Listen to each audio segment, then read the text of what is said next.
Em 1 Coríntios capítulo 6, versículo 20 diz: Fostes comprados por bom preço, glorificai a Deus no vosso corpo. Tenho encontrado muitos cristãos que não têm nenhuma noção do que é liberdade cristã. Embora o texto que eu acabei de mencionar não seja especificamente sobre liberdade cristã, mas está relacionado. Porque as pessoas pensam que liberdade é libertinagem. As pessoas pensam que a liberdade cristã lhe dá licença para pecar, para dizer o que quiser, pensar o que quiser, onde quiser, usar mal o seu corpo, né? Meu corpo, minhas regras, essas coisas. E não é nada disso, isso não é liberdade, isso é libertinagem. Nós não fomos libertos do pecado, não fomos libertos por Cristo para sermos entregues a nós mesmos. Senão, olha, Jesus teria feito um serviço inútil, né? Ele nos libertou do pecado e nos entregou um pecador. Pô, que vantagem tem disso? Porque todos nós somos pecadores, nós temos pensamentos pecaminosos, condutas pecaminosas, uma tendência pecaminosa. A nossa natureza humana é assim. Então, se Cristo tivesse nos libertado para nos entregar a nós mesmos, então não teria libertação nenhuma. Nós fomos libertos do pecado para sermos consagrados a Ele. Romanos 12, versículo 1. Rogo-vos, pois, irmãos, pela compaixão de Deus, que apresenteis os vossos corpos. O que é isso? Consagrar, né, os vossos corpos como sacrifício vivo, santo e agradável a Deus que é o culto, o vosso culto racional. E não vos conformeis com este mundo, mas transformai-vos pela renovação do vosso entendimento. Então, veja bem, a liberdade cristã não nos dá licença para pecar.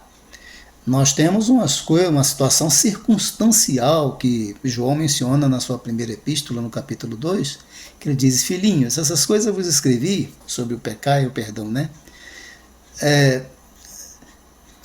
Para que se alguém pecar, é uma situação circunstancial, eventual e não costumeira.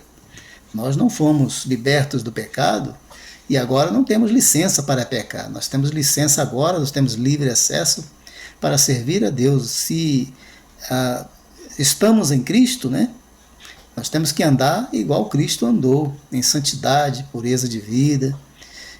Nós temos licença para sermos aceitos diante de Deus, porque a liberdade é a liberdade do pecado de Adão e do nosso próprio pecado. O pecado gerava a morte.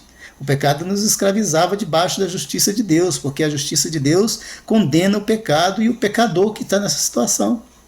Então, o pecador que está debaixo da justiça de Deus está debaixo da ira. Nós temos que ser justificados para sair debaixo da ira de Deus. Aí por isso que Paulo diz: sendo pois justificados pela fé, temos paz com Deus por nosso Senhor Jesus Cristo. Então acabou o estado de condenação, agora nós temos paz com Deus. Acabou o tempo da prisão debaixo de uma ira, debaixo de uma condenação, mas agora temos a liberdade para nos aproximar de Deus como filhos amados, nos relacionarmos com Ele.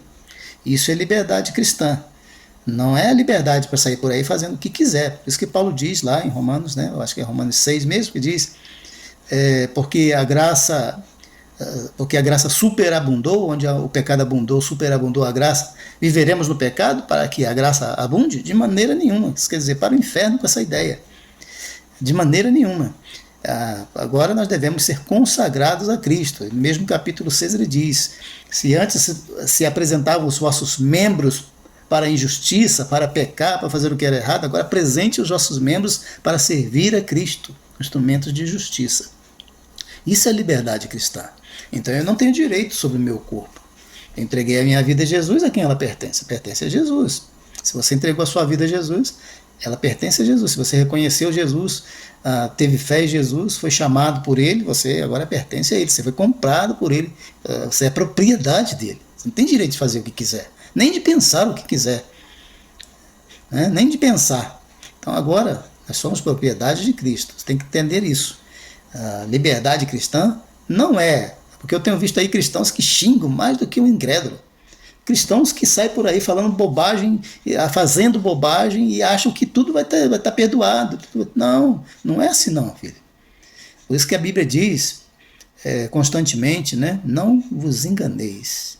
Deus não se deixa escarnecer. Paulo, escrevendo aos Gálatas, capítulo 6, falou isso, né? E outras vezes também as Escrituras falam sobre isso. E Jesus falou, olha, quem quiser vir após mim, negue-se, negue-se, negue-se cada dia a si mesmo. Cada dia, a si mesmo. Tome a sua cruz e siga-me, é para andar junto com ele. Tomai sobre vós o meu jugo, quer dizer, andar junto com ele, com a mesma canga. Onde ele for, a gente vai. O que ele falou, a gente fala. O que ele disse, nós temos que dizer. O que ele ensinou, a gente tem que ensinar. O que ele fez, a gente tem que fazer. E não fazer da nossa própria cabeça. Isso não é liberdade, isso é libertinagem. Não se engane não, filho. Deus te abençoe.